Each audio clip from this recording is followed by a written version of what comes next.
you've got secrets. Maybe it's a password nobody knows. Maybe it's a notes app full of things you'd never say out loud. Maybe it's a playlist so embarrassing you'd delete your entire phone before letting someone see it. Whatever it is, you guard it, instinctively, almost without thinking. But here's the question that actually keeps me up at night. Where did that instinct come from? Like, did we learn to want privacy? Did it show up when we invented locks? When we built bedrooms? When we got Wi-Fi passwords? Or, and this is the fun one, was some guy 40,000 years ago sitting in a cave also just desperately wishing everyone would leave him alone for 5 minutes? That's exactly what we're getting into today. We throw this word around constantly. Privacy settings, privacy laws.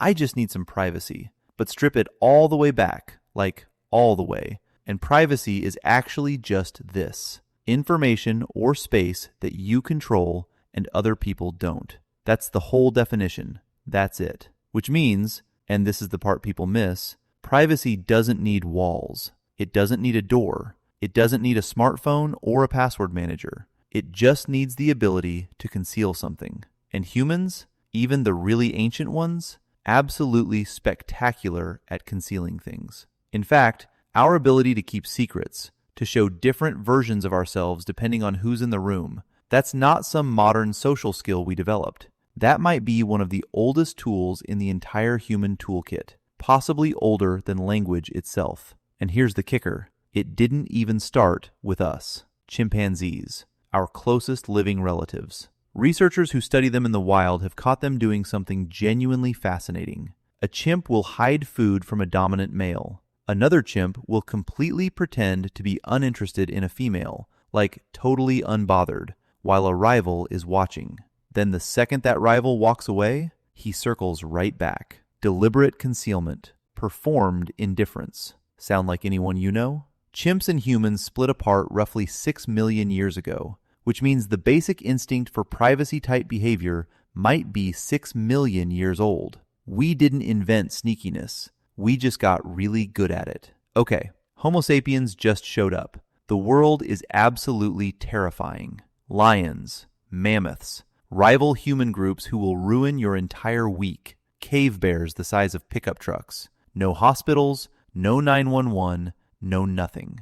And yet, archaeologists have found burial sites from this exact period, and the way they buried people tells us something incredible. Because these weren't just bodies dumped in the ground. These were deliberate, careful positioning, ochre pigment, shell beads, grave goods placed with real intention. You don't do that for just a body. You do that for a someone, a specific person with their own inner world, their own story, their own relationship to everything around them. And here's why that matters for privacy. If you have a concept of self, you almost automatically develop a concept of mine versus yours. My thoughts, my things, information that belongs to me and not to everyone. You literally cannot have a self without having a private self. The two are a package deal, always have been. Here's the thing about ancient life that nobody really talks about. For most of the Stone Age, humans lived in bands of roughly 20 to 50 people. The same 20 to 50 people, every single day, every meal, every morning, every night, around the same fire, in the same shelter, sleeping basically within arm's reach of each other. You knew everyone's cough, everyone's moods, everyone's drama, whether you wanted to or not. There were no rooms. No, I'll be in my room. No room for a room. So was privacy just impossible? Was prehistoric life basically one giant group chat with no mute button? Not exactly. Anthropologists who study modern hunter-gatherer societies, people still living in ways meaningfully similar to our ancestors, have noticed something fascinating. Something consistent across completely different cultures on opposite sides of the planet. Even in the most communal settings imaginable, people carve out privacy. Not with walls, but with rules. Unspoken social agreements. You don't look at someone when they're doing certain things. You don't enter a particular part of the shelter at certain times. If someone turns their back to the group and faces the wall, you leave them alone. No questions. You just know. These invisible walls were just as real as physical ones, sometimes more real, because breaking them That was a serious social offense. Way worse than ignoring a do not disturb sign, because you couldn't pretend you didn't know. Privacy doesn't need architecture. It needs agreement. And ancient humans were more than capable of making those agreements. This is the part that genuinely gives me chills. The famous paintings at Lascaux in France, Altamira in Spain, Chauvet, these go back 17,000 to 36,000 years. Horses, bison, handprints, half-human figures, executed with real skill, real care. But here's what most people gloss over. A lot of these paintings aren't near the entrance. They're not in communal spaces near the fire. They're deep inside the caves, hidden passages, narrow corridors, chambers that required torches and serious effort just to reach. Why would you paint something in a place almost nobody would ever see? One compelling theory: maybe they weren't meant to be seen. Maybe these weren't announcements or decorations. Maybe they were private, ritual, spiritual, something like prayer, something like journaling, something deeply personal, not for public consumption. If that's true, and it's a real possibility, then you have people 30,000 years ago making art for themselves,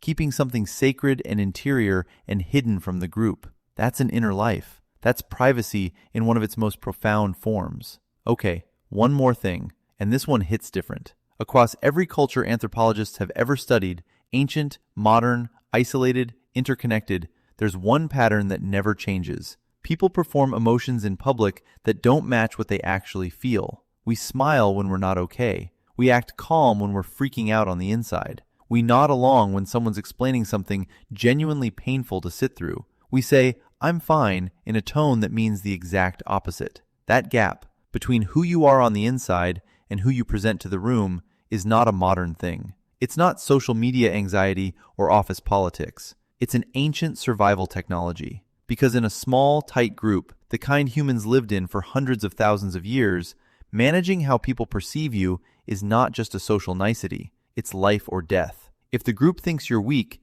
you get fewer resources. If they think you're unstable, they might exile you. And exile in the Paleolithic? Basically a death sentence. So your emotional interior was something you protected, managed, kept strategically, deliberately, private. Anthropologists call it impression management. And it requires, at its absolute core, a private self that's completely distinct from your public self. Which means ancient humans weren't just performing for their group. They knew they were performing. They were making conscious choices about what to reveal and what to hide. That self-awareness, that gap between felt and performed, that's not just social behavior. That is, by any definition, a private life. Privacy didn't start with doors. It didn't start with the internet or curtains or passwords. It started with self-awareness, and that goes back as far as humans, maybe further. The guy chipping away at a spear point 40,000 years ago, he had things he kept to himself, feelings he didn't show, objects that were his,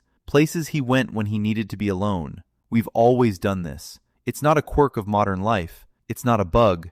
It's a feature, one that's been baked into being human since the very beginning. So next time you instinctively tilt your screen away from the person next to you on the subway, just know that impulse is 6 million years old, at least.